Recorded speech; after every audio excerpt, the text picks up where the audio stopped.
Aucun homme ne connaît vraiment ses semblables. Le mieux qu'il puisse faire, c'est de supposer qu'ils sont comme lui. John Steinbeck, Une saison amère, paru en 1961. Voilà comment cette citation nous suivra durant tout l'épisode. Mesdames et messieurs, bienvenue et bonsoir ou bonjour. Installez-vous confortablement dans ce nouvel épisode d'Analogie 57.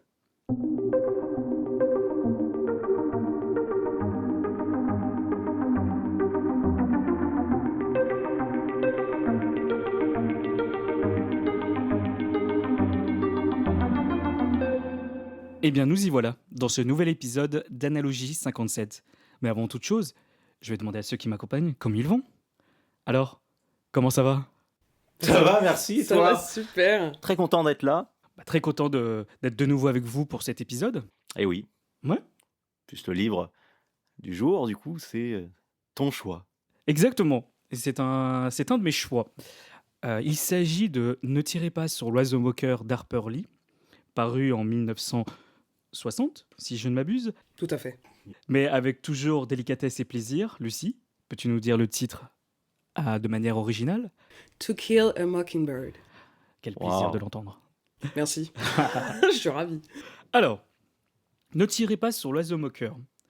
De quoi raconte cette histoire? Eh bien, l'histoire se déroule dans l'Amérique des années 30. Scout, la petite sœur de Jem et la fille de l'avocat Atticus, nous racontent comment son père a défendu un homme noir, accusé à tort d'avoir violé une femme blanche, à une époque où le racisme est malheureusement omniprésent. Super résumé. On se demande bien qui l'a fait. Effectivement. Mais avant toute chose, avant de commencer notre première partie, Lucie nous va faire une chronique afin de nous présenter la vie d'Harper Lee avant l'écriture de ce roman. Lucie, nous t'écoutons. Alors, Harper Lee est née le 28 avril 1926 à Monroeville, en Alabama, dans le sud des États-Unis. C'est la plus jeune d'une fratrie de 4 enfants. Sa mère était femme au foyer et son père avocat. Elle grandit dans un milieu plutôt intellectuel. Elle est très proche de son père et était une lectrice précoce. Durant son enfance, elle se lie d'amitié avec Truman Capote, qui deviendra lui aussi un célèbre écrivain.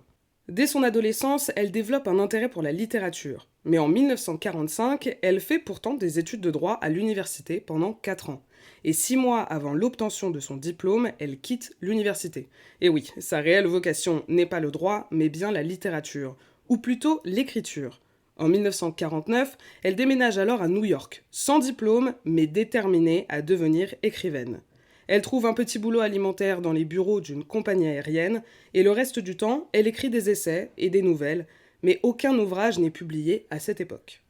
En 1956, grâce à l'aide financière de ses amis, elle consacre 1 an à l'écriture d'un roman. À la fin de cette année, elle dépose un premier manuscrit, et c'est plutôt un recueil de nouvelles. Sur les conseils de son agent et de son éditrice, elle se focalise sur une de ses histoires. 2 ans plus tard, cet ouvrage devient To Kill a Mockingbird, ou Ne tirez pas sur l'oiseau moqueur, et paraît en 1960. On a hâte de savoir la suite. Et bah voilà, on en a appris des choses. Il faut savoir également que je lis dans un interview comme quoi ça a été dur pour elle d'écrire et qu'elle a dit exactement il faut écrire quoi qu'il arrive pour le meilleur ou pour le pire. Ah oui, c'est quand même assez Direct. direct. C'est un peu sa ligne directrice, en effet. Elle a Hmm. tout le temps écrit toute sa vie, mais il n'y a pas énormément de publications. Je raconterai la suite dans la Bien deuxième sûr. partie. On se prépare déjà pour la suite. À la suite de cette chronique, maintenant, nous allons entamer la première partie de cet épisode. Du coup, comme vous le savez, voici notre première question. Qu'avez-vous ressenti à la lecture de ce livre? Cédric, je t'écoute. Donc je commence. Quel honneur. Eh bien, alors, au tout de ma... Eh bien, je vais te le dire, Christian, ce que j'avais pensé. Je t'attends. Au tout début de ma lecture, j'admets, j'étais inquiet. Voilà, je dois le dire, je craignais que le livre soit ennuyeux.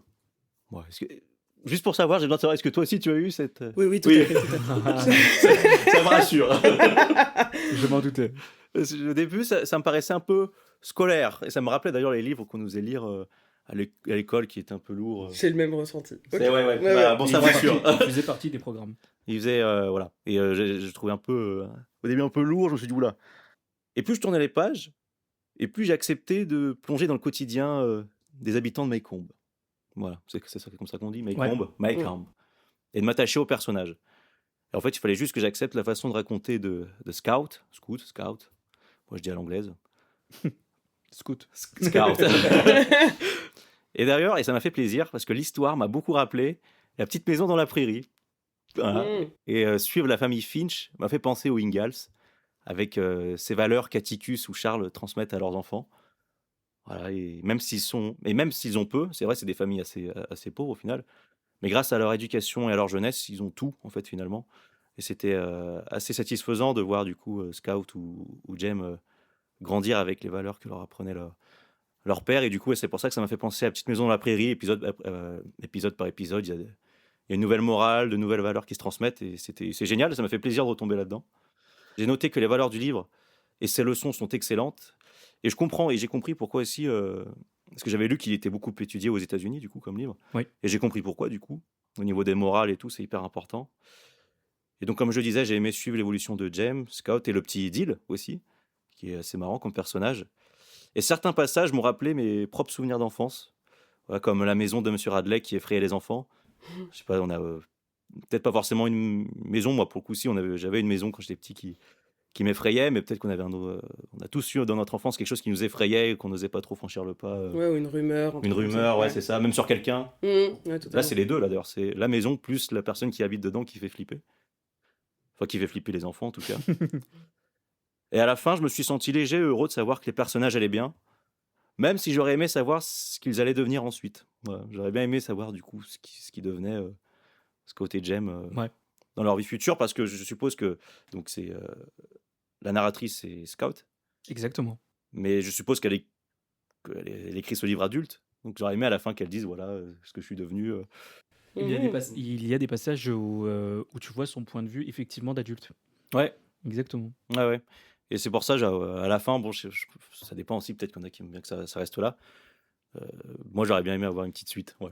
Tu voulais un petit épilogue. Un petit épilogue. Ok. Voilà. Ok. Parce que justement, c'est bon, c'est bon signe. C'est-à-dire que ça m'a plu, que j'avais envie d'en savoir plus sur ces gens-là. Mm. Donc voilà pour ça. Et oui, à la fin, cette sensation de légèreté et content de savoir que tout le monde allait bien, finalement, dans cette histoire. Enfin, tout le monde. Il y a eu des morts, mais nos persos, les persos les plus importants, on va dire, nos 3 persos importants, allaient bien, en tout cas. Tu sais à quel moment précis tu t'es décidé de plonger dedans? Bah, puis en plus, je me suis posé la question, je me dis, c'est intéressant quand même. Je me suis posé vraiment cette question dans le métro, je me suis dit, c'est un vrai don de soi, d'oser, comment dirais-je, de s'attacher à des personnages d'un livre. Je trouve quand même qu'il faut donner un peu de sa personne. Ouais. Et je me suis dit ça, donc c'était au tout début, je pense que c'est quand Scott fait sa rentrée à l'école. Ok. Ouais, Et quand tu parles de don de soi, tu parles de toi, donner un peu de ta personne pour... il faut accepter, tu vois, si tu rentres pas dans le livre et tout, faut accepter de se laisser aller en fait dans l'histoire. Ok. Quand tu lis un livre. S'abandonner. Ouais, c'est ça. Enfin, moi en tout cas, je le ressens comme ça. Et je me suis dit, c'est un peu.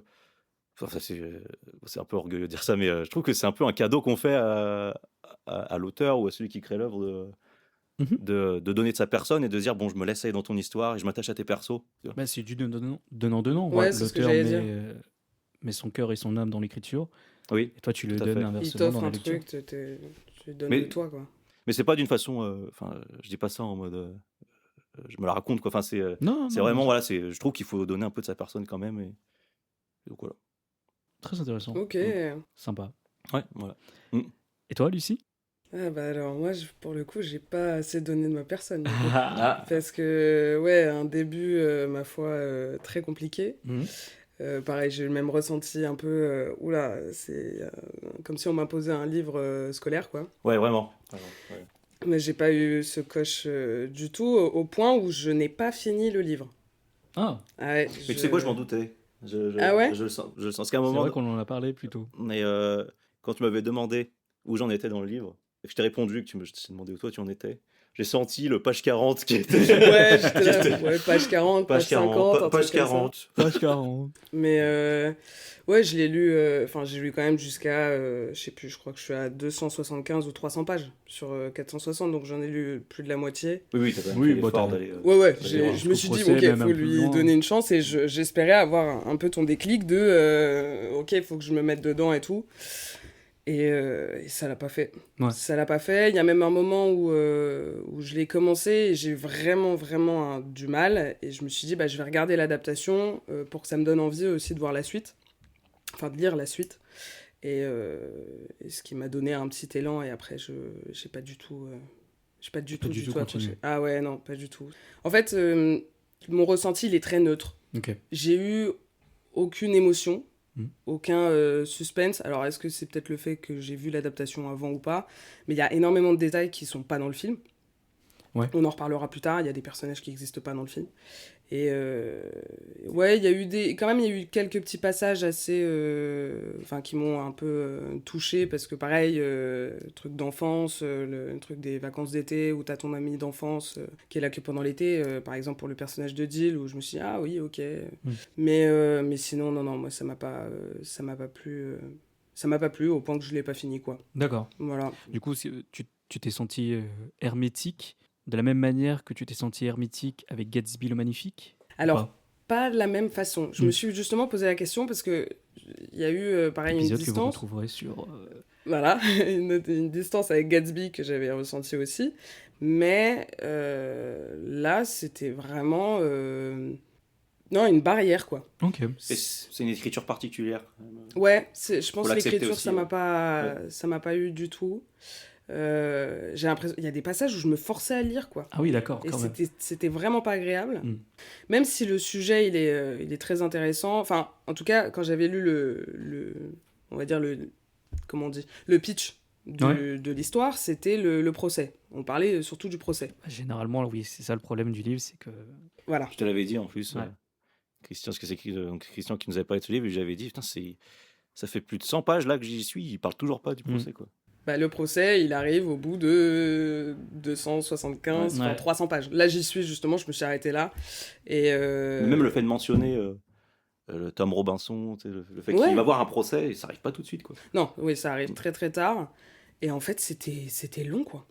Je trouvais ça très très long. Alors certes, il y a les morales qui sont assez intéressantes, mais pour moi, c'était assez, comment on dit, monocorde, quoi. D'accord. Il n'y avait pas de...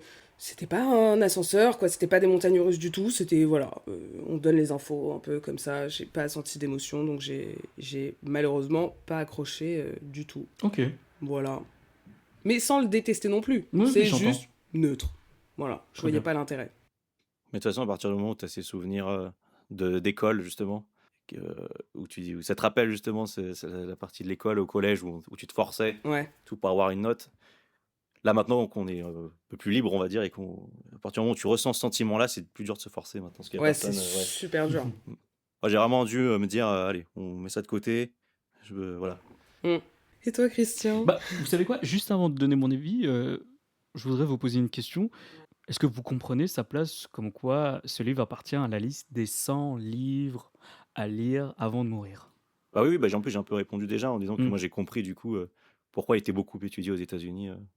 Parce que complètement au niveau des morales et tout, c'est hyper formateur en fait. Je le comprends par le sujet, mais sans plus. Pas pour l'histoire. Bah, pour le sujet. Ouais. Pour les thèmes abordés, évidemment, pour l'époque, mais pas plus qu'un autre. Tu Ok. vois. Enfin, après, je connais pas énormément de livres qui abordent ces thématiques-là, mais non, je vois pas.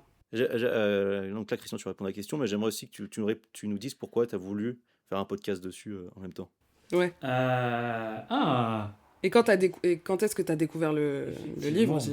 Alors, je vous le donne maintenant ou après mon avis? Moi, je vais vous donner maintenant. Ouais, vas-y. Tu fais maintenant et après Et après, je vous donne mon les avis. réponses qu'on a données. Ouais. Pourquoi j'ai décidé qu'on ne tirait pas sur l'oiseau moqueur d'Harper Lee? Eh bien, c'est parce que moi, c'est le livre qui m'a donné envie d'à nouveau lire des livres. Je replace, ceux qui étaient là pendant l'épisode Déclic sauront, mais je suis en première année d'année de physique-chimie, juste avant de me réorienter en art du spectacle. Et j'ai pris un cours qui est UEL, Unité d'enseignement libre, cours d'improvisation. Très atypique d'avoir choisi improvisation alors qu'on est en première année de physique-chimie. Pour Oui. vous dire, voilà, au fond, je sentais déjà le changement de cap que j'allais faire. Et pendant ces heures où il fallait attendre ce cours, je me suis commencé à entamer un roman, je ne savais pas comme quoi lire, et j'ai plus ou moins fait comme Cédric avait fait pour Gatsby. Je tapais sur Internet. Hmm. Les 100 livres à lire avant de mourir. Et j'ai pris Ne tirez pas sur les hommes au cœur. Comme ça, sans rien savoir, sans avoir rien lu. J'ai pris le bouquin et à chaque fois que j'attendais le cours, je lisais. Et j'ai été totalement plongé dedans. C'est le livre qui m'a donné envie de lire à nouveau des romans.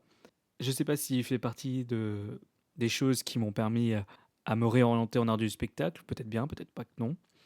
Mais voilà pourquoi j'ai décidé de... Pas que non. On invente des mots, c'est comme ça que ça se crée. Et c'est pour ça que j'ai décidé que L'Oiseau moqueur devrait être un livre qu'on devrait lire. Ok. C'est pour ça que donc tu as voulu nous le faire découvrir. Exactement. Hmm.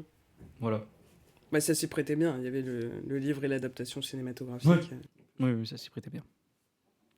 Du coup, voilà. Mais c'est vrai que déjà, le nom est très connu aussi. Hein. Hmm. Moi, j'avais envie de découvrir ce truc-là, parce qu'en effet, cette œuvre-là, parce que tout le monde en entend parler. Ah ouais, moi j'étais en totale découverte.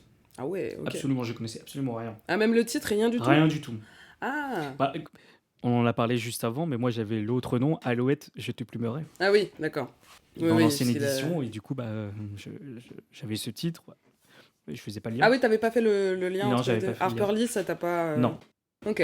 Donc ton ressenti, parce que tu l'as relu pour le podcast. Et bah, je l'ai relu cet été. Ok. Pas pour le podcast, mais bon. La Pour le mémoire était plaisir. très fraîche, pour le plaisir, et du coup, je me suis lancé à nouveau. Et quand j'ai relu Ne tirez pas sur l'oiseau moqueur d'Harper Lee, j'ai été profondément marqué. C'est un roman que j'ai adoré, autant pour son histoire que pour ses personnages, qui deviennent très vite attachants et familiers. Ce qui m'a immédiatement touché, ce sont les personnages, à commencer par Scout et Jem. Leur innocence donne à un récit une force particulière. À travers leur regard d'enfant, le monde des adultes apparaît souvent incohérent, parfois cruel, mais jamais totalement incompréhensible. Leur manière de découvrir l'injustice, sans encore avoir les mots pour la nommer, rend le récit d'autant plus émouvant. On ressent à la fois leur curiosité, leur incompréhension, et peu à peu leur perte d'innocence. Atticus Finch est sans doute l'un des personnages les plus marquants du roman. Sa sagesse, sa morale et son sens de la justice structurent tout le récit. Il ne cherche jamais à imposer ses idées par la force ou la colère, mais par l'exemple, par le dialogue et par une profonde empathie. J'ai particulièrement aimé la manière dont il éduque ses enfants, en leur apprenant à comprendre les autres avant de les juger. Les personnages secondaires, comme Calpurnia, apportent eux aussi une richesse essentielle au roman. Elle incarne un lien entre deux mondes, et sa présence rappelle constamment les divisions sociales et raciales de l'époque, tout en offrant aux enfants une autre forme de repère moral. Le procès est évidemment un moment central du livre. J'ai trouvé la manière dont Harper Lee retranscrit l'injustice, la peur de l'autre, le racisme particulièrement forte. Le lecteur sait très vite où se situe la vérité, mais cela n'empêche pas le sentiment d'impuissance et de révolte face à un système profondément injuste. Ce qui m'a marqué, c'est que le roman ne se contente pas de dénoncer, il montre comment le racisme se nourrit de la peur, de l'ignorance et du regard collectif. Au final, Ne tirez pas sur l'oiseau moqueur est un roman qui m'a profondément touché pour sa justesse et son humanité. Il réussit à aborder des thèmes très lourds, l'injustice, le racisme, le moral, à travers une narration simple portée par le regard des enfants. C'est cette combinaison entre innocence et lucidité qui rend le livre si puissant et si marquant. Oui, t'as vraiment aimé le livre. Ok. Ouais. J'essaye de réfléchir. Mais j'entends, mais si en fait c'est peut-être le style d'écriture ou l'histoire même dès le début. Ouais, je sais pas. Mais aussi peut-être aussi les livres, enfin les films ou en général, c'est une question de moment aussi. Ouais. Toi, c'était au moment, toi peut-être que c'était pas le moment pour toi de lire ce livre. Ouais, mais j'ai un truc. J'ai pas vu le parti pris non plus. Tu D'accord. vois, quand on dit que c'est du point de vue de Scout, donc la jeune enfant de 8 ans, je le trouve très sous un regard adulte, en fait. C'est pas du tout. C'est certes de son point de vue, donc on sait que ce qu'elle voit, mais par contre, je sais très bien que c'est une adulte qui parle, tu vois. Ouais. Et pour moi, le parti pris est pas assez tranché. D'accord. C'est peut-être d'où ce côté un peu monocorde. Est-ce que tu veux répondre à la deuxième question du coup? Quelle est la scène bah du oui. livre qui t'a le plus marqué? Et bah, très bien. Alors j'enchaîne. Enchaîne. Ma scène préférée dans Ne tirez pas sur l'oiseau moqueur est tout le passage avec le chien atteint de la rage. Harper Lee réussit à installer une tension remarquable, presque étouffante, à partir d'une situation en apparence simple. Ce qui m'a marqué, c'est la manière dont toute la rue se barricade par peur. Les habitants ferment leurs portes, observent de loin et attendent que quelqu'un d'autre agisse. Cette réaction collective reflète très bien l'un des thèmes centraux du roman. La peur de l'inconnu et la tendance à se protéger plutôt qu'à affronter le danger. Le moment où Atticus abat le chien est d'une grande sobriété. Il n'y a aucun triomphe, aucun plaisir, seulement la nécessité. Ce geste est sans remords, mais aussi sans fierté. Et c'est précisément ce qui rend le roman si fort. Cette scène prend encore plus de sens quand on comprend qu'Atticus a fait le choix de ne plus jamais utiliser son don pour le tir. Il sait qu'il possède un avantage et il refuse d'en tirer une quelconque supériorité morale. À travers lui, Harper Lee suggère que le véritable courage ne réside pas dans la force ou l'adresse, mais dans la retenue et la responsabilité. Cette scène m'a particulièrement touché parce qu'elle dépasse l'événement lui-même. Elle devient une métaphore, sans savoir quand agir, accepter de porter le poids d'une décision irréversible et comprendre que prendre une vie, qu'elle soit perçue comme bonne ou mauvaise, n'est jamais un acte anodin. Donc la scène du chien. La scène du chien enragé, ouais, j'ai beaucoup aimé. Toute la tension, Calpurnia court, le téléphone, et là, les portes se barricadent. Franchement, j'ai adoré. Ouais, le danger qui arrive C'est ça. petit à petit, qui Petit se à rapproche. petit, Quoi. le chien qui monte peu à peu la colline de la rue. C'était génial. Moi, j'ai Mhm. adoré ce passage. Et moi, je pensais que c'était plus le coup de fusil que tu avais aimé dans cette scène. Ah, non, c'est vraiment tout ce passage avec le chien. Et toi, Cédric? Alors? Oui, alors moi, du coup, comme ça, j'ai beaucoup aimé Ne tirez pas sur The Mocker. Mais en y repensant, il n'y avait pas vraiment une scène qui m'avait plus marqué qu'une autre. Et pourtant, pour le bien du podcast, j'en ai choisi une quand même. Il y a un chapitre que j'ai énormément apprécié et qui prépare, je trouve, la suite des événements qui va se passer après. Je vais m'expliquer. Donc, c'est celui sur Miss Dubose. Voilà. C'est donc pour remettre un peu dans le contexte, James se fait punir, il doit aller lire tous les jours chez Miss Dubose. Et clairement, pour lui, c'est un véritable calvaire. Voilà. Au premier abord, Miss Dubose paraît raciste, méchante, constamment insultante, surtout envers le père de James et Scout, Atticus. Et James la déteste, et honnêtement, moi aussi j'ai partagé son sentiment. Mais Atticus révèle ensuite quelque chose de totalement inattendu. Miss Dubose fait preuve d'un courage extraordinaire. Et pourquoi ? Parce qu'elle lutte seule contre une dépendance à la morphine, avec une seule volonté, mourir libre sans aucune addiction. Et quand on a cette info, forcément ça change tout, ça change notre vision des choses. Et à partir de là, Atticus donne une définition essentielle du courage. Le vrai courage, ce n'est pas gagner, mais se battre même quand on sait qu'on va perdre. Et en fait, cette phrase, moi j'ai trouvé qu'elle préparait le procès, en fait, la suite du livre et des événements qui vont se passer après. Et elle prépare donc directement James, du coup, mais elle nous prépare, nous lecteurs, aussi, à ce qui va suivre, avec le procès de Tom Robinson. Mais il fait même un parallèle avec sa situation, justement. Ouais. Parce que je crois que Jem lui pose la question, mais pourquoi tu défends Tom Robinson, quoi. C'est voué un peu l'échec. Et je pense qu'il justement, il parle de cette morale-là, ouais. Et justement, du coup, en parlant de Jem, lui, il apprend une leçon difficile mais fondamentale. On peut être odieux et pourtant courageux, ou respectable et pourtant lâche. Le monde n'est plus simplement divisé entre les gentils et les méchants à partir de ce moment-là. Et cette nuance est, selon moi, au cœur du message du livre. Voilà. Il n'y a pas d'un côté les gentils, il n'y a pas d'un côté les méchants. On est tous un peu... Ce n'est que des nuances de gris. Exactement. Le manichéisme, on le fout à la porte. Voilà. Mais donc voilà pour cette scène que j'ai beaucoup aimé. Ça t'a beaucoup touché à la fin, surtout, quand James s'enferme dans sa chambre et qu'il pleure? Ça, non. Avec la fleur. Non. Ouais, non. Moi, ce qui m'a fait bizarre, c'est quand Atticus vient voir les enfants, il dit que du coup, elle est morte. Et ça m'a fait quand même un choc.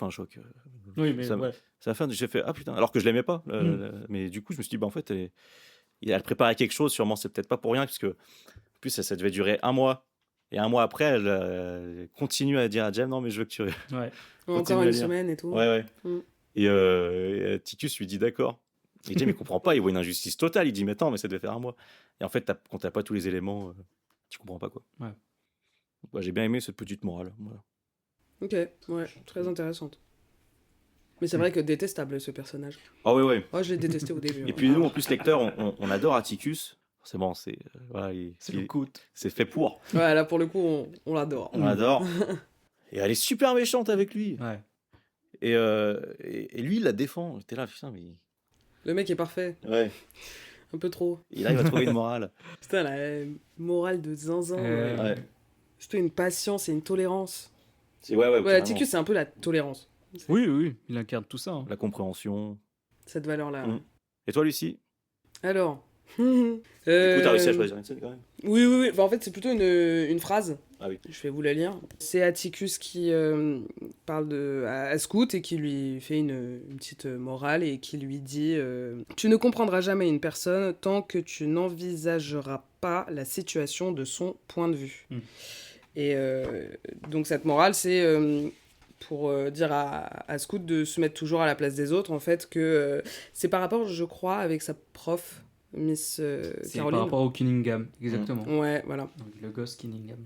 Comment l'institutrice se comporte avec une des familles, enfin, un des élèves de la classe, et en fait, elle n'a pas tous les éléments, donc Scout, elle est bornée sur son point de vue, mais il lui dit, écoute, elle a réagi comme ça, mais imagine son point de vue à elle, ses connaissances, son savoir, elle ne connaissait pas la famille des Cunningham, donc elle pouvait pas réagir comme ça.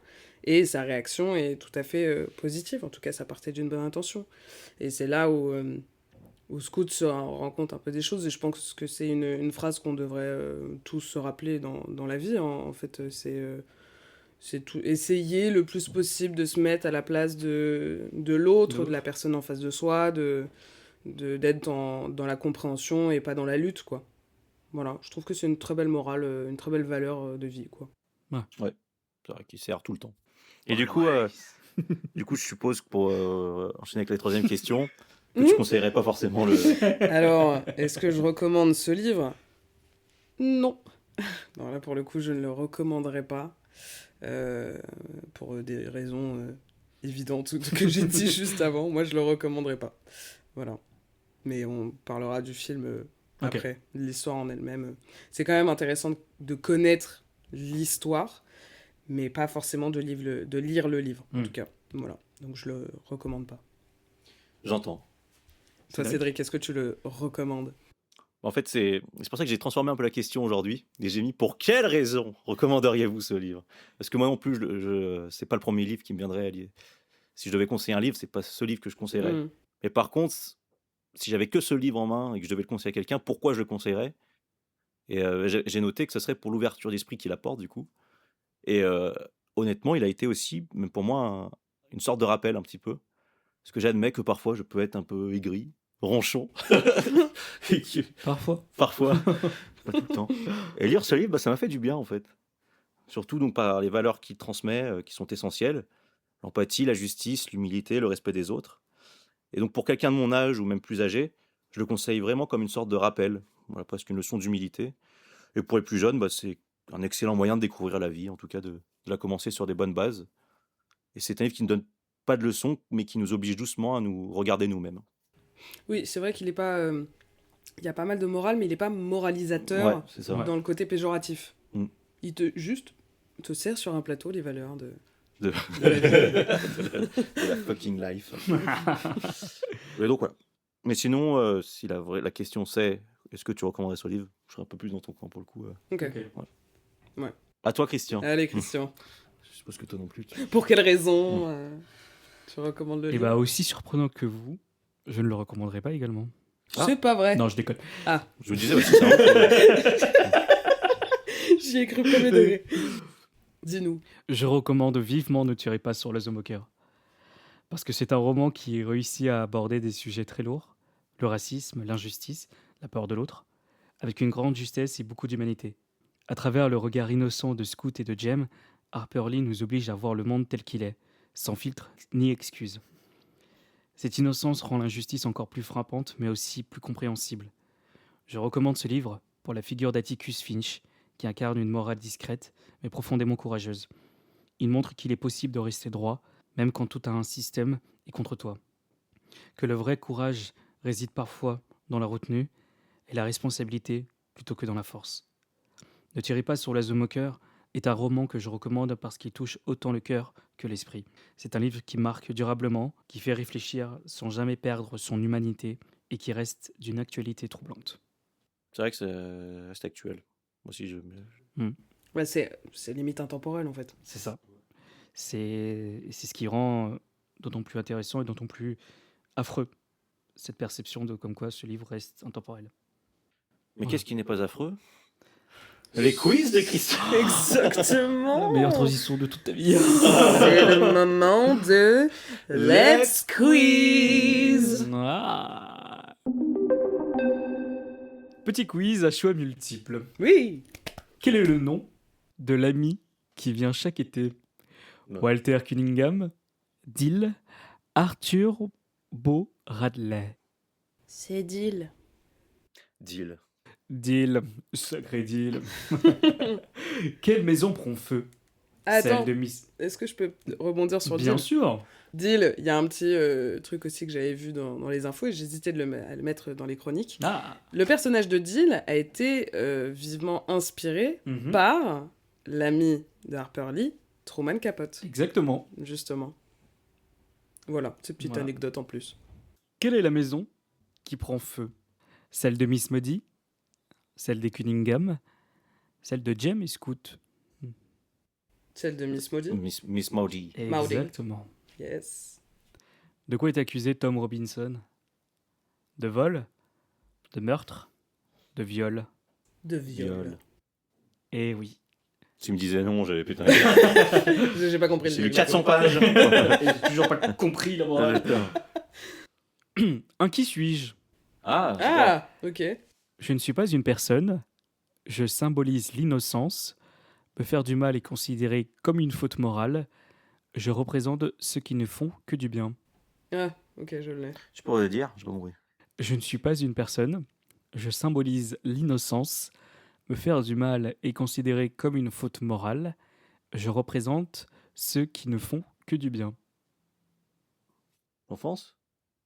C'est le Gémeaux cœur. Exactement. Oh putain. Yes. J'aurais jamais trouvé. Sans regret. Il y avait un indice en plus. Mais en Je fait, c'est donne mon me titre. tuer serait une faute morale ou un truc comme ça. Je Ou me- représente ceux qui font que du bien. Non, Ah oui, mais me c'est faire me du faire mal est du mal. considéré comme une faute morale. Voilà. J'avais un indice pour toi, Cédric. Je donne mon titre au roman. Ah oui. Oiseau moqueur. Eh oui Je dirais pas Sacré sûr. Ah À combien d'exemplaires le roman s'est vendu? 10 millions? 20 millions? Plus de 30 millions. Bah, je l'ai. Moi, je dirais plus de 30 millions. Lucie? C'est même Donne-nous la 40 millions. Exactement. C'est Hmm. pour ça que j'ai mis Plus de temps. Et voilà ce que dit Harper Lee dans une interview en 1964. Eh bien, je ne peux pas dire que ce fut une surprise. C'était plutôt un état de torpeur totale. C'était comme recevoir un coup sur la tête et perdre connaissance. Vous voyez, je ne m'attendais pas du tout à ce que Ne tirez pas sur l'oiseau moqueur connaisse le succès. Je ne m'attendais pas à ce que le livre se vende, tout simplement. J'espérais une mort rapide et miséricordieuse aux mains des critiques. Mais en même temps, j'espérais en quelque sorte que quelqu'un l'aimerait suffisamment pour m'encourager. Un encouragement public. J'espérais un peu, comme je le dis, mais j'ai reçu beaucoup et d'une certaine manière, c'est tout aussi effrayant que la mort rapide et miséricordieuse à laquelle je m'attendais. Harper Lee. Ok. Harper Lee, interview 1964.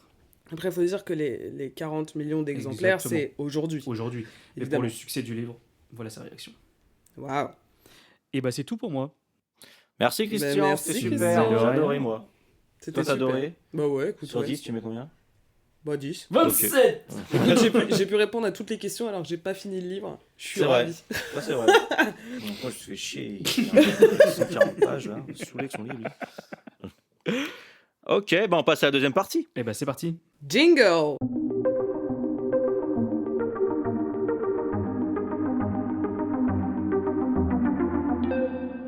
Et bien, comme chaque deuxième partie, on attaque avec la deuxième partie de la chronique de Lulu, de Sissi, de Lucie. Dès sa sortie, Ne tirez pas sur l'oiseau moqueur a du succès. 500 000 exemplaires vendus la première année. C'est Ah. énorme ou pas? C'est énorme ou pas? C'est- l'époque, oui. C'est beaucoup, ouais, pour l'époque. Même aujourd'hui? Bah même pour aujourd'hui, d'autant plus parce qu'on lit de moins en moins, je pense. Ah, j'avoue. Ah ouais. Ouais. Ok. Donc Harper Lee reçoit le prix Pulitzer en 1961 pour ce roman.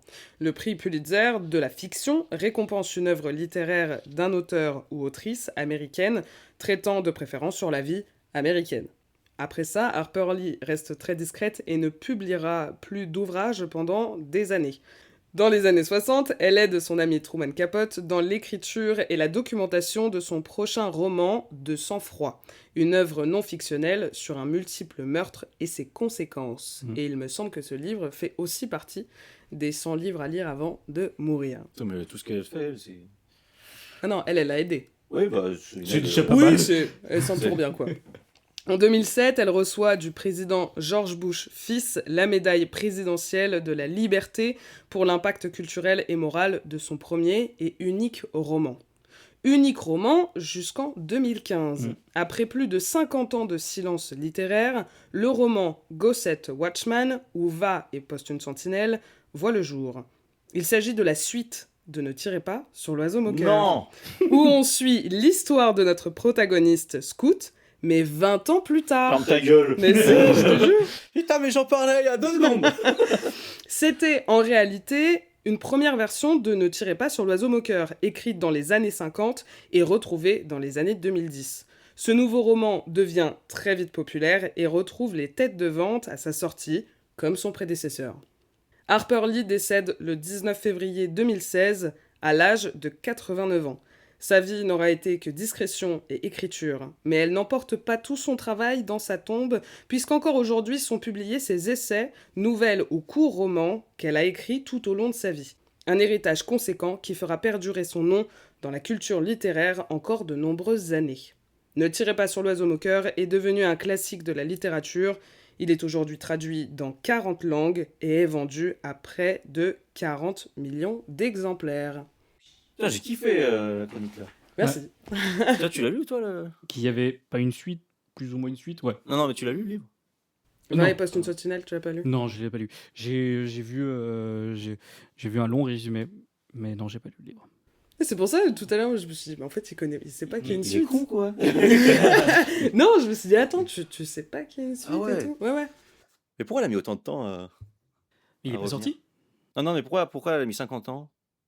Parce qu'elle l'a retrouvé qu'en 2010, et puis entre-temps, elle a pas... Non, pourquoi elle a mis 50 ans à réécrire un autre livre? Tout court. Bah, elle a continué à écrire, mais sans jamais publier. Pourquoi?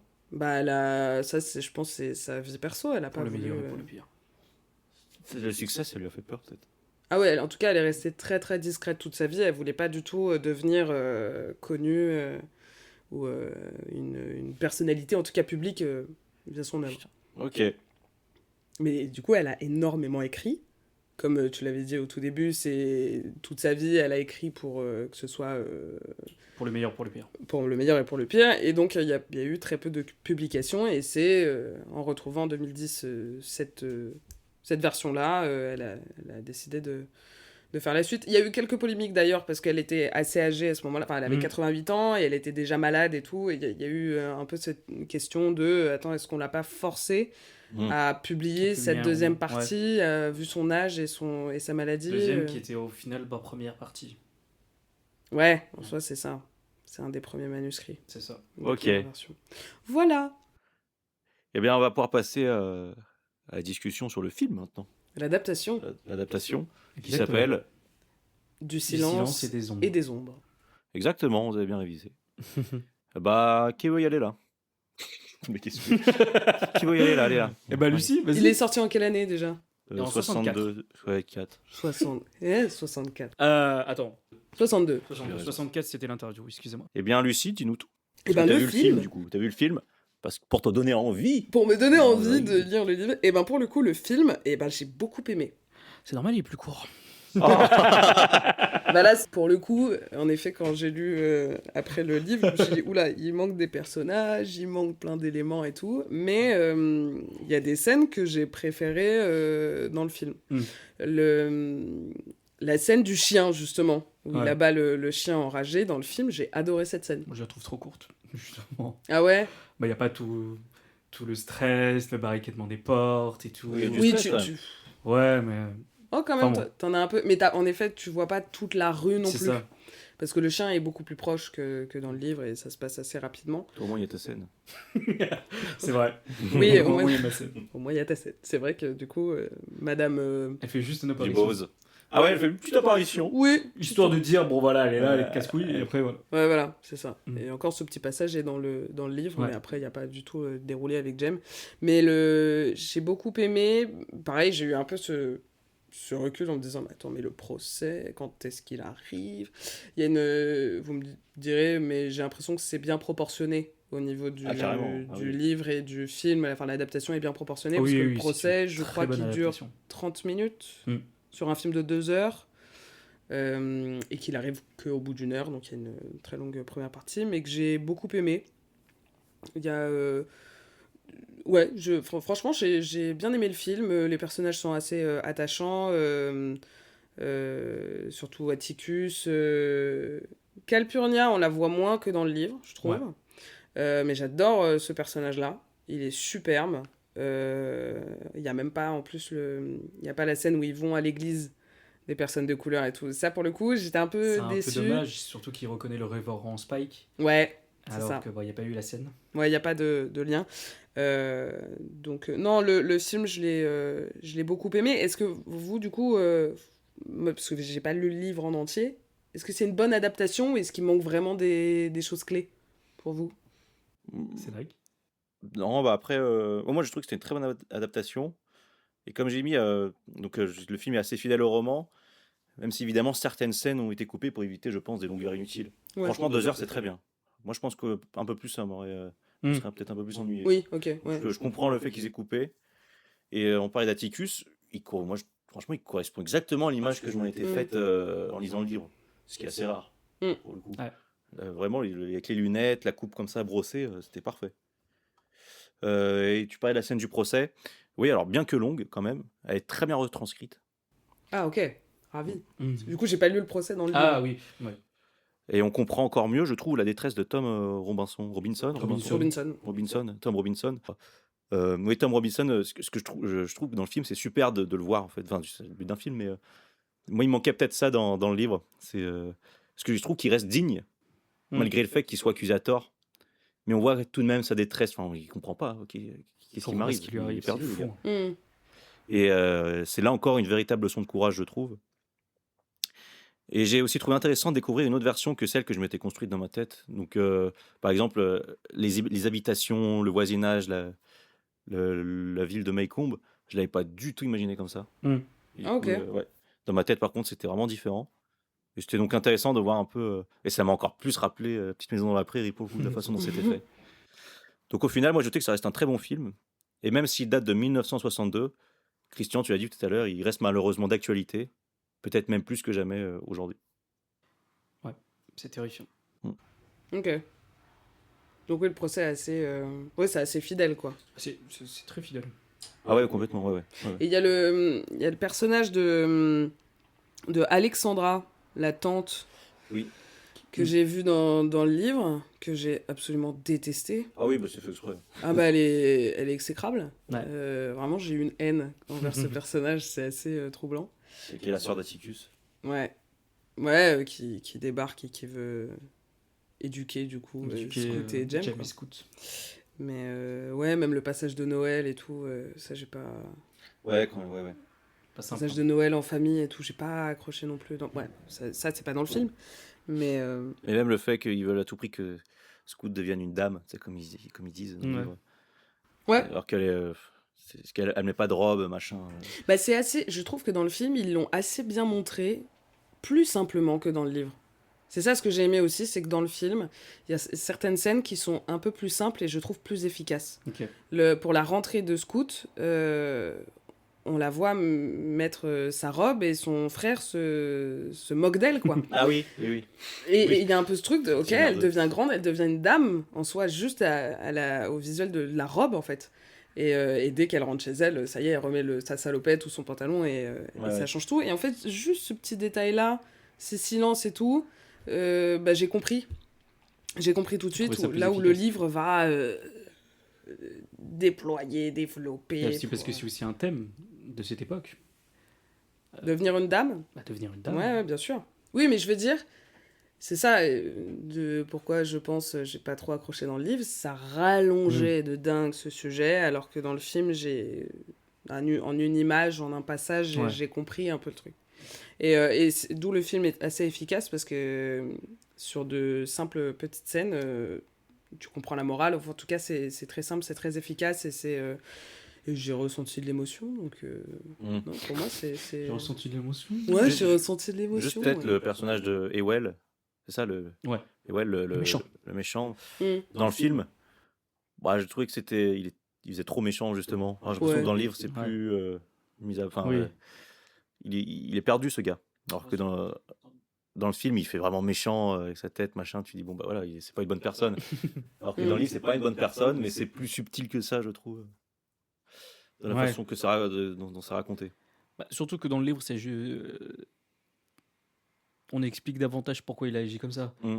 Il refuse d'accepter que sa fille a voulu se tomber amoureux ou coucher avec un homme noir. Ouais. Dans le film, c'est vrai qu'il est très caricatural. Mais du coup, Ouais. je sais pas, dans le livre, ouais, il y a plus de nuances sur ce personnage. Il est un peu... C'est plus un homme désemparé qu'un homme Ouais. colérique. D'accord, ok, c'est intéressant. Et même sa fille, elle m'a énervé dans le film. Alors que dans le livre, t'as de la peine parce qu'elle se dit elle est sous l'emprise de son Ouais. père. Et dans le film, putain, moi, elle m'a saoulé en fait. Ouais. Bah, dans le film, t'as plus l'impression que c'est les deux contre Les les deux. autres. Ouais. Pas qu'elle est sous... Tu le comprends au fur et à mesure, mais pendant un moment, tu te dis, bon, bah, c'est de famille, ils sont Ouais. comme ça. Elle est pas victime de quelque chose, Mm. la fille.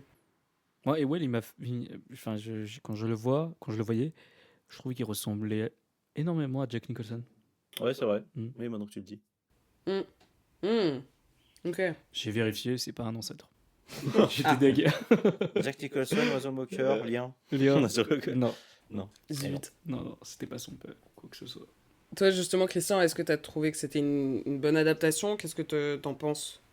Alors, j'ai également beaucoup aimé Du silence et des ombres, sorti en 1962. C'est un film que je trouve particulièrement réussi, justement parce qu'il assume ses choix d'adaptation. Le film opère forcément des raccourcis, certains passages du livre sont coupés, d'autres sont condensés ou entremêlés, mais loin d'appauvrir le récit, ces choix permettent de conserver l'essentiel de l'œuvre, à savoir son message moral et sa force émotionnelle. Le film ne cherche pas à tout dire, il cherche à dire juste. Ce que j'ai trouvé très réussi, c'est la manière dont le film parvient à traduire visuellement ce que le roman exprime par le regard de Scout. Là où le livre prend le temps de l'enfance et de la découverte, le film recentre le récit sur les moments clés, et bien notamment le procès et les figures d'Atticus et des enfants. Pour moi, Du silence et des ombres est une très bonne adaptation, parce qu'il respecte l'esprit du roman sans chercher à copier mot pour mot. Il prouve qu'une adaptation réussie n'est pas une reproduction fidèle, mais une relecture intelligente, capable de transformer un texte en langage cinématographique tout en conservant son âme. Ok. Mais je suis ravie. Je suis Ouais. ravi que tu sois ravi. J'arrête pas d'utiliser ce terme.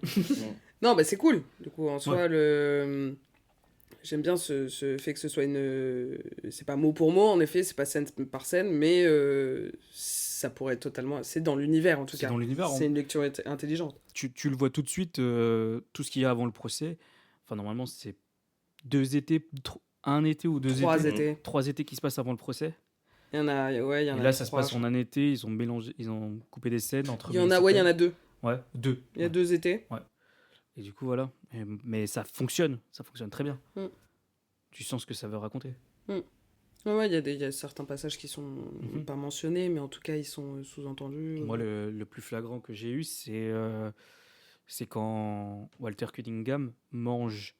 C'est pas Walter. Je sais plus si Walter c'est le daron ou le fils. Ouais, le Mais fils Cunningham, quand ouais. le fils Cunningham il vient manger chez les Finch, Mhm. et c'est au même moment où il parle du fusil, et que là, Atticus dit ne tirez pas sur le moqueur.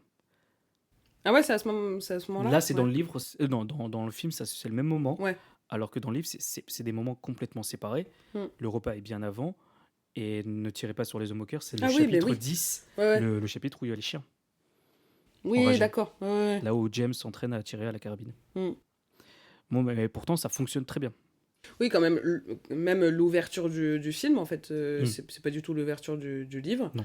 Et je trouve que ça marche super bien parce que c'est justement le père Cunningham qui va voir Atticus pour lui donner un sac de noix, Exactement. pour le rembourser, en tout cas comme il peut, puisqu'il n'a pas d'argent. Ouais.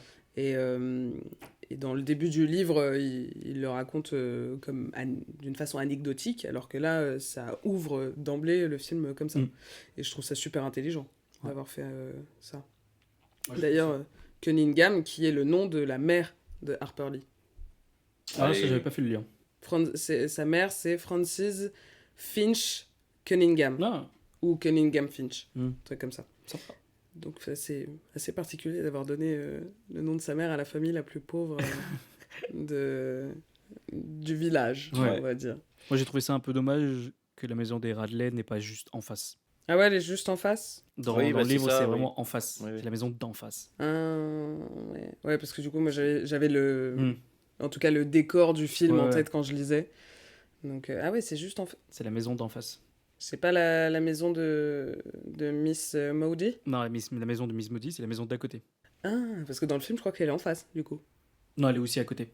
En fait, C'est qui en face, déjà? En face, il y a personne. Il y a rien. Ouais, y a rien, je vois. Mais si, il y a la femme qui a ses fleurs, donc c'est Maudie. Non, Moody, elle est à côté. En fait, ils ont mis les maisons sur la même rue. Et du coup, ils sont côte à côte. T'as la maison de Miss Moody, t'as une autre maison, et après, t'as la maison des Radley. C'est pour ça que je dis que moi, dans ma lecture, en fait, il y avait des maisons là en face, Ouais, ouais. une rue. Ok. Il Alors là, qui sont tous alignés. y a même pas l'incendie, d'ailleurs. Et il n'y a pas la maison de Miss Moody qui prend feu. Ouais. Ouais. Après, compliqué à faire. Hein. Ouais, ça va.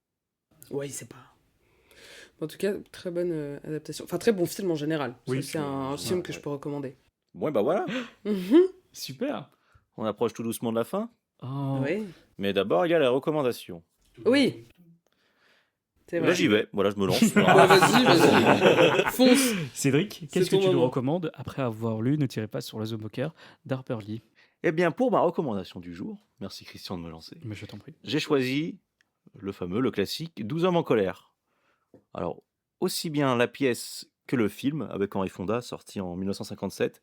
Moi, j'avais commencé à lire la pièce avant le film. Et la pièce, j'avais adoré. Cette recommandation m'est venue en pleine lecture, justement, de Ne tirez pas sur l'oiseau moqueur. Parce qu'à un moment, il est dit, je cite, hein, Il y a 12 hommes qui sont il est dit que lors de la délibération du jury, pour décider si Tom Robinson était coupable ou non, l'un des jurés aurait été particulièrement difficile à convaincre. Et forcément, ça fait immédiatement penser à 12 hommes en colère, En effet. qui traitent exactement de cette situation. On y suit 12 hommes chargés de délibérer sur l'affaire d'un homme de couleur, accusé d'avoir tué son père. 11 jurés votent coupable dès le départ, mais la décision doit être prise à l'unanimité. S'ensuit alors un long débat, où les certitudes, les préjugés et les valeurs de chacun vont être remis en question. 12 hommes en colère est lui aussi un très bon rappel. Il nous pousse à nous demander quel genre de personne on veut être, et surtout, si l'on est capable de prendre le temps de douter quand tout le monde semble déjà avoir décidé. Tintintin. Ah là, j'ai coupé des chics. Waouh. M'a coupé la chic. Voilà, Eh bah, Très super. belle recommandation. mais de rien. Mais dans ta recommandation, tu parles du livre et du film. Lequel recommandes-tu le plus? Bah, moi, j'ai beaucoup aimé la pièce, donc j'aurais recommandé la pièce, La pièce? Très bien. le livre, quoi. Super. Mais le film aussi. Et le film est super. Voilà. Je sentais qu'il y avait quelque chose qui t'arrachait chez toi. Comment se départager? Avec Henri Fonda. On adore Henri Fonda. Jane Fonda? Bah, c'est ça. Oui. C'est sa fille. Lucie? Alors, pour ma part, ça va être plutôt axé sur les enfants, en fait, au bout d'un moment dans la lecture du livre ou dans le film, je ne sais plus. En tout cas, dans l'histoire, c'est les personnages de Jem et Scoot qui m'ont fait rappeler un film que j'avais étudié au collège, La Nuit du Chasseur. C'était un film sur lequel j'ai dû faire une analyse filmique. Et en fait, on suit deux enfants, donc un grand frère et une petite sœur, qui sont poursuivis par un méchant. Ça se passe dans les années 30. Un prêcheur inquiétant poursuit dans l'Amérique rurale deux enfants dont le père vient d'être condamné pour vol et meurtre. Avant son incarcération, le père leur avait confié 10 000 $, dont ils ne doivent révéler l'existence à personne. Pourchassés sans pitié par ce pasteur psychopathe et abandonnés à eux-mêmes, les enfants se lancent sur les routes. Voilà. Et donc on suit ces deux enfants qui essayent de s'enfuir, en tout cas de survivre à cet homme psychopathe. Voilà. Oh. Avec les fameux tatouages, je sais pas si vous avez déjà vu, où il y a marqué Love d'un côté Death. et Hate de l'autre. Hate. Ouais, non, Death, c'est pas, faut 5 doigts. Là, On ne va pas compter dyslexique. c'est Love and Hate. C'est comme Ok. ça. Il y a pas mal de paradoxes dans ce film. La mise en scène est très très chouette à analyser. C'était très très intéressant. Il m'a marqué ce film. Pour les cinéphiles et tout. Non, c'est un très beau film et c'est sorti. C'était justement ma question, quand est-ce que c'est sorti? Eh ben, c'est sorti en 1955. Ah, Donc on est un peu aux alentours de. on est juste avant. Juste avant, ouais. C'est un beau film en noir et blanc aussi. C'est un vieux film et c'est plus axé, donc c'est sur les enfants. Toi, t'étais plus axé sur le côté procès. Ah mais pardon, mais c'est un film français ou pas? C'est un film. Non, c'est pas un film français. Attendez. C'est un film danois. Horreur noire, comme ils disent. Hmm. C'est un film américain et on a l'acteur Robert Mitchum. Robert Mitchum qui a fait Eldorado, Ah, ok. entre autres. C'est cette fameuse image-là. Je sais pas si vous l'avez. Ah, Ah si, ouais. ouais, c'est bon. Ah, ça vous dit quelque chose. De ouf. Love and hate. Voilà. Génial, Lucie. Merci. Christian, à toi. Après Ne tirez pas sur l'oiseau moqueur, je recommanderais Des souris et des hommes de John Steinbeck, publié en 1937. Alors pourquoi? Parce qu'on y retrouve la même humanité, la même marginalisation et la même réflexion morale face à l'injustice. Ce sont des œuvres qui ne jugent pas, mais qui obligent le lecteur à regarder le monde avec plus d'empathie. Vous-même, vous pourrez faire un lien direct avec Atticus, vous y trouverez la même retenue morale et le même refus du manichéisme. Des souris et des hommes racontent l'histoire de Georges et Lenny, deux ouvriers agricoles unis par une amitié profonde et un rêve commun de liberté. Lenny, malgré sa force, est handicapé mentalement et provoque involontairement une tragédie. Face à un monde injuste et violent, Georges est contraint de faire un choix moral terrible qui met fin à leurs rêves et souligne la cruauté de la condition humaine. Ça donne envie. Ça va nous donner le sourire encore, ton histoire. Ah bah ouais, grave. Et donc c'est un livre. C'est un livre, exactement, c'est un roman court. Ok. Eh bien, merci alors. Eh ben, merci Je à te toi. laisse conclure. Eh ben, merci à vous d'avoir lu Ne tirez pas sur l'oiseau moqueur d'Harper Lee. Avec plaisir. Ou Christian. presque. Ou presque. C'est pas grave, je ne t'en veux pas. Au moins tu as essayé, c'est Oui. déjà ça. Merci de vous avoir prêté au jeu. Et quant à vous, chers auditeurs, on se retrouve au prochain épisode. Le prochain épisode qui sera Lucie. Sur Seven, Exactement. un film de David Fincher. Alors, comptez jusqu'à 7. Moi, je Et on se confonds retrouve. toujours David Leitch et David Fincher. Moi aussi. Toujours. Je les confonds toujours. Bande d'incultes. Passez une agréable soirée ou une bonne journée. Et À la prochaine. Bye tout le monde. Bisous. tchuss.